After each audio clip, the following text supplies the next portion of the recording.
District filaria रोगी चिन्हट एवं समूह औषध सेवन अभियान जनित सांबादिक सम्मेलन जाजपुर जिले में फाइलेरिया निराकरण भारत सरकार निर्देश क्रमे आरंभ हो जाइछि। एसकाशे आज जिला मुख्य चिकित्सालय पक्षर एक सांबादिक सम्मेलन मुख्य चिकित्सालय कार्यालय प्रशिक्षण गृह में अनुष्ठित होता। ଏହି କ୍ରମରେ ଆଗାମୀ 10 ତାରିଖରୁ 19 ତାରିଖ ପର୍ଯ୍ୟନ୍ତ ଜିଲ୍ଲାର 20 ଲକ୍ଷରୁ ଊର୍ଦ୍ଧ୍ୱ ଜନସାଧାରଣଙ୍କୁ ଏହି ବଟିକା ସେବନ କରିବା ପାଇଁ କାର୍ଯ୍ୟାଳୟ ପକ୍ଷରୁ ସମସ୍ତ ପ୍ରକାରର ପ୍ରସ୍ତୁତି କରାଯାଇଛି। ଏହି ବଟିକାକୁ ଗର୍ଭବତୀ ମହିଳା, ଅସୁସ୍ଥ ଲୋକ ଏବଂ 2 ବର୍ଷରୁ କମ୍ ଶିଶୁମାନଙ୍କ ବ୍ୟତୀତ ସମସ୍ତଙ୍କୁ ସେବନ କରିବା ପାଇଁ ମୁଖ୍ୟ ଚିକିତ୍ସାଳୟ ପକ୍ଷରୁ ଯୋଗାଇ ଦିଆଯିବ। ଜିଲ୍ଲା ଚିକିତ୍ସାଳୟ ପକ୍ଷରୁ ସୁପରଭାଇଜର 663 ମୋବାଇଲ ଭେହିକିଲରେ 548 जनक नियुक्ति दि जाइछि। सेमाने प्रत्येक ग्राम को ग्राम बुली जनसाधारण को उक्त बटिका सेवन कराइबाकु देबे। ताहा जेपरि 10 दिन एही बटिका 20 लाख लोक सेवन करिपारिबे सेथिपाई प्रयास जारी रखिबे बुली मुख्य चिकित्सा अधिकारी डॉक्टर शिवाशीष महाराणा प्रकाश करछन्ति। एथि सहित आगामी दिन में प्रत्येक व्यक्ति फाइलेरिया रोगर मुक्ति पाइबापी यहाकु सेवन करने गणमाध्यम जरिया निवेदन करछन्ति।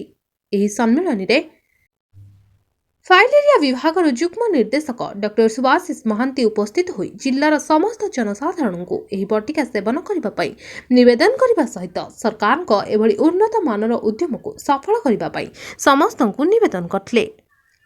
एही बैठक में ADPHO doctor Pradipta Kumar Sahu, ADPHO doctor Debaraj Hansda, ADPHO doctor Ramesh Mallik, DPM Banabihari Mishra, भिभिडी सुनील महंत, भिभिडी सौम्यरंजन नंद, मुरली प्रधान, त्रिलोचन शुक्ला, ध्रुवचरण बराल प्रमुख कर्मचारी माने उपस्थित रहिथिले।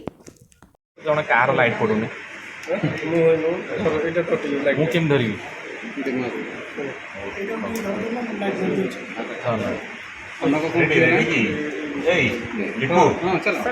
फाइलेरिया निराकरण रही केबेठारु केबे जाए ड्राइव आरंभ करा जिवो एवं विशेष करके आपण जो मेसेज दवा पई चाहउछन्ती पब्लिक को जे को मेसेजटा बेसी आवश्यक रही।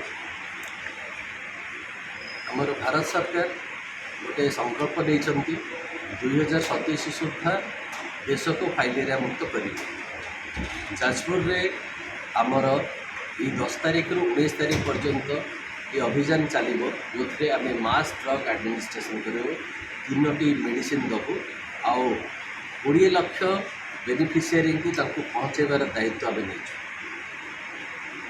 विभिन्न अनुष्ठान माध्यम विभिन्न संस्था सरकारी संस्था बेसरकारी संस्था आपण माध्यम आम जनसाधारण पाखे ये मेसेज पहुँचे चाहूँ आम जो मेडिसिन दौचु तार पार्श्व प्रतिक्रिया सेमती किसी ना से सादरे एगुड़ा ग्रहण करेंगे आम जिला को आम फाइलेरिया मुक्त करें।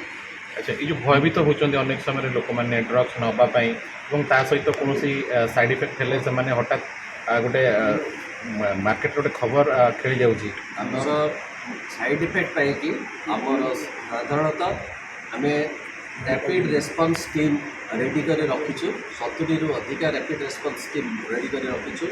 सेंट्रली आम ये कंट्रोल रूम खोलिक रही 10 दिन 10 तारिख रु 19 तारिख पर्यंत आम ये ड्राइव रे निजे सबू डिपार्टमेंट आमर भी सबू विंग ऑफिसर माने इनवॉल्व रहिबे आम जमी यहाँ को सफल करूँ आ 20 लाख लोक आम जमी दे पारू से आशा लेके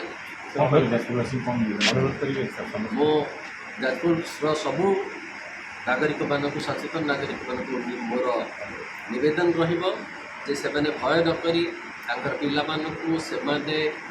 आपण मानक भी मोर अनुरोध आपण मैंने ड्रग सेवन करेंगे आम फाइलेरिया मुक्त कर।